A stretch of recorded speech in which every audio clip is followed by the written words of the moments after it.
6.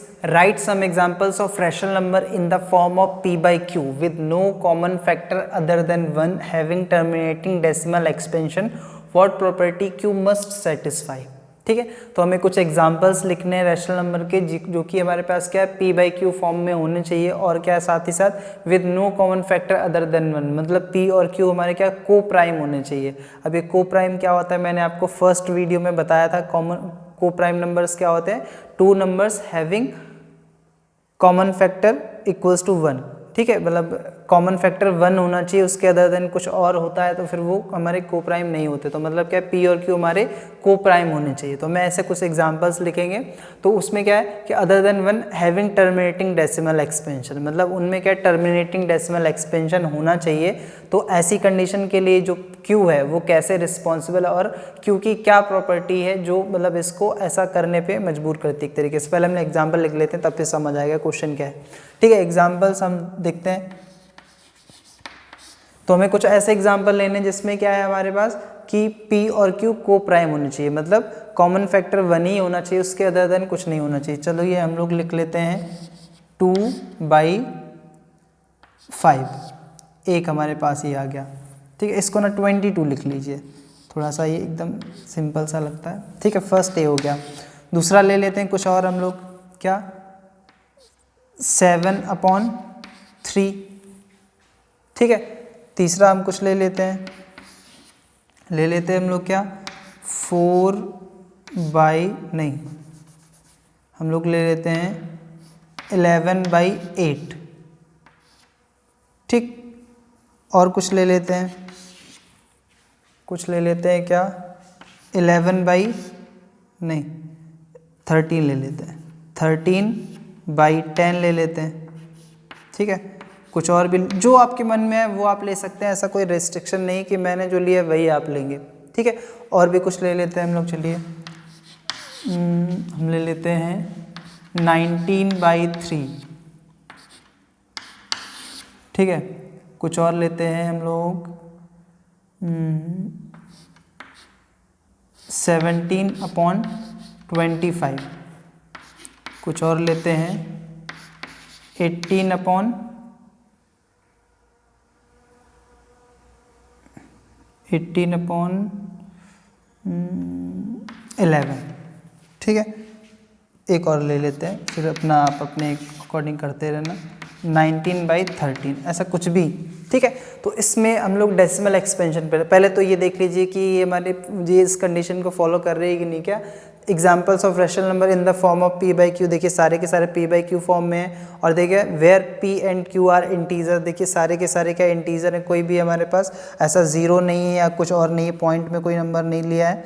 ठीक है, सारे के सारे इंटीजर हैं with no common factor other than 1। देखिए किसी में भी कॉमन फैक्टर 1 के अदर देन नहीं होना चाहिए। देखिए 22 और 5 में कोई कॉमन फैक्टर है नहीं, 1 के अलावा, 1 तो सबका ही कॉमन फैक्टर होता है। 7 और 3 कोई कॉमन फैक्टर नहीं, 11/8 कोई कॉमन फैक्टर नहीं है, 13/10 कोई कॉमन फैक्टर नहीं है, 19/13 कोई नहीं है, 17/25, 18/11 किसी में भी कोई कॉमन फैक्टर नहीं है 1 के अदर देन। अब इसको चेक करते हैं। पहले इसका क्या है, अब डेसिमल एक्सपेंशन की हमने बात की है तो टर्मिनेटिंग डेसिमल एक्सपेंशन होना चाहिए। तो देखिए किस में आता है वो देखते हैं। तो देखिए यहाँ पे आपको पता है कि 22/5 है, तो हम लोग कैसे डिवाइड करेंगे, 22 5 4 20। ठीक है, 2 बचा, डिवाइड नहीं होगा तो पॉइंट लगाएंगे, 20 हो गया, 5 4 20। ठीक है, ये डिवाइड हो गया, खत्म इसका काम। अभी देखिए क्या है 7/3 है, तो देखिए क्या हो जाएगा 3 2 6। ठीक है, 1 बचा, डिवाइड नहीं होगा, पॉइंट लगाएंगे तो 10 हो गया। अब 10 हो गया तो क्या हो गया 3 3 9, पॉइंट लगाया और 1 बचा है तो फिर से 10 हो गया, 3 3 9, 3 3 9, ये ऐसे चलते चले जाएगा। ठीक है, नेक्स्ट हमारा 11/8 है, 8 से डिवाइड करेंगे, 8 1 8, कितना बचा 3, पॉइंट लगाया 30 हो गया, 8 3 24, कितना बचा 6 60 हो गया, तो कितना 8 7 56, 4 बचा 40 हो गया, तो कितना हो गया 8 5 40। नेक्स्ट देखिए 10 है यहाँ पे, तो 10 से हम लोग जानते हैं डायरेक्ट डिवाइड हो जाता है, 1.3 आ जाएगा।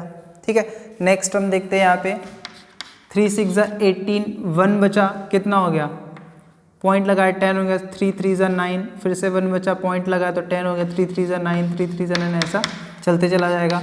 यहाँ पे देखिए कितना है, अब इसको थोड़ा सा करना पड़ेगा आपको। 17/25 है, देखिए क्या हो सकता है, 17 तो डिवाइड होगा नहीं, तो पॉइंट लगाएंगे, कितना हो गया 170 हो गया, तो देखिए क्या है 25 6 होता है हमारा 150 होता है ना, 25 6 150, ठीक है, 25 6 150, तो कितना 20 बचा है ना, पॉइंट लगा देंगे, पॉइंट तो ऑलरेडी लगा ही हुआ है, 20 था तो कितना हो गया 200 हो गया। अब देखिए 25 4 हमारा 100 हो, तो 25 8 200 हो जाएगा, ठीक है। नेक्स्ट हमारा 11 1 11, 7 बचा, पॉइंट लगाएंगे तो 70 हो गया, 11 6 66, 4 बचा 40 हो गया, ठीक है। तो 11 3 33, 7 बचा 70 हो गया, तो 11 6 कितना हो गया 66, 4 बचा 40, देखिए फिर से हमारा वही आ जाएगा 3, और ये ऐसा रिपीट होते चला जाएगा। नेक्स्ट नीचे देखिए हमारे पास फिर से वही चीज़, 19 है 13 है, 13 1 13, 6 बचा 60 हो गया, तो कितना होता है 6 बचा 60 हो गया, तो क्या है 13 4 52 होता है ना। 8 बचा 80 हो गया, तो कितना हो गया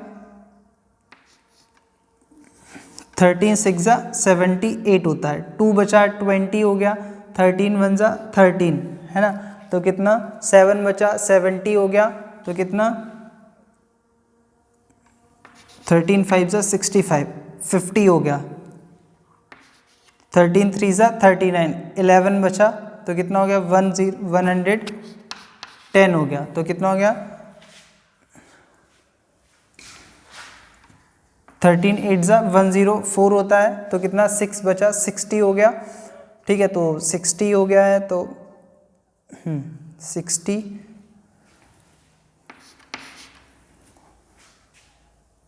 तो 8 बचा 80 हो गया, फिर से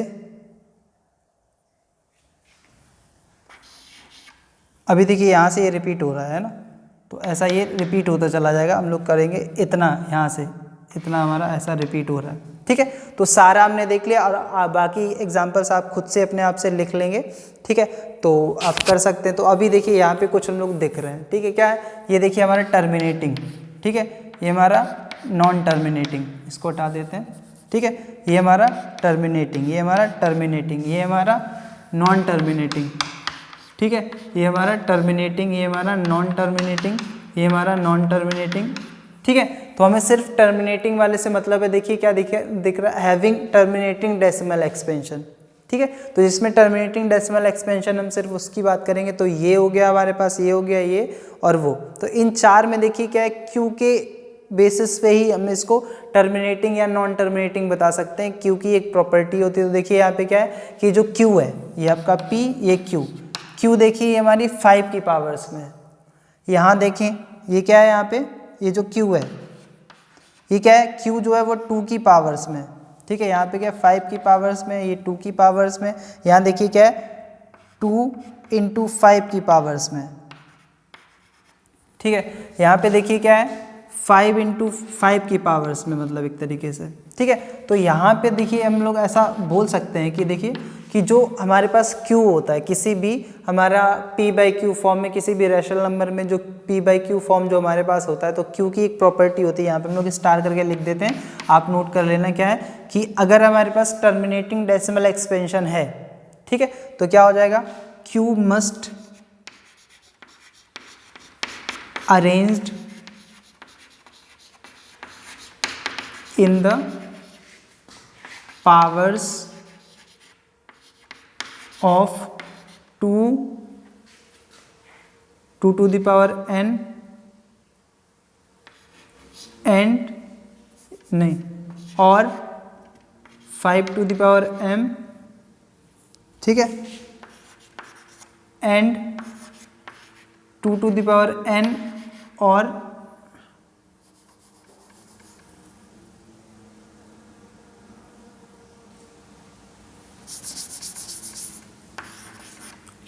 2 to the power n and 5 to the power n, मतलब इस टाइप से, ठीक है। तो Q की जो पावर्स होती है, Q जो है वो मतलब 2 की, या तो हमारे 2 की पावर्स में होना चाहिए, ठीक है, या फिर 5 की पावर्स में होना चाहिए, या फिर दोनों की पावर्स में होना चाहिए। तो देखिए यहाँ पे क्या है कि ये हमारे पास जो q था वो 5 की पावर्स में अरेंज था, यहाँ पे देखिए 2 की पावर्स में अरेंज, देखिए 8 है, 8 का मतलब क्या है 2 इंटू 2 इंटू 2 मतलब 2 की पावर 3, ठीक है। यहाँ पे देखिए क्या है 10 है तो क्या है 2 की पावर 1 इंटू 5 की पावर 1, यहाँ पे देखिए क्या है 25 है तो ये देखिए 5 की पावर 2। तो ये क्या है कि या तो हमारा 2 की पावर्स में होना चाहिए या फिर 5 की पावर्स में होना चाहिए या फिर हमारे पास 2 और 5 दोनों की पावर्स में होना चाहिए, ठीक है। तो ये हमारे पास Q का प्रॉपर्टी होता है जिसकी वजह से हमारे पास कोई भी रैशनल नंबर टर्मिनेटिंग या नॉन टर्मिनेटिंग डेसिमल एक्सपेंशन देता है। अभी देखिए जैसे जो नॉन टर्मिनेटिंग थे इसमें देखिए क्या 3 है तो ये अदर देन 2 और 5 हो गया, ये देखिए हमारे पास क्या है 3 है अदर देन 2 और 5 हो गया, 11 है अदर देन 2 और 5 हो गया, 13 है अदर देन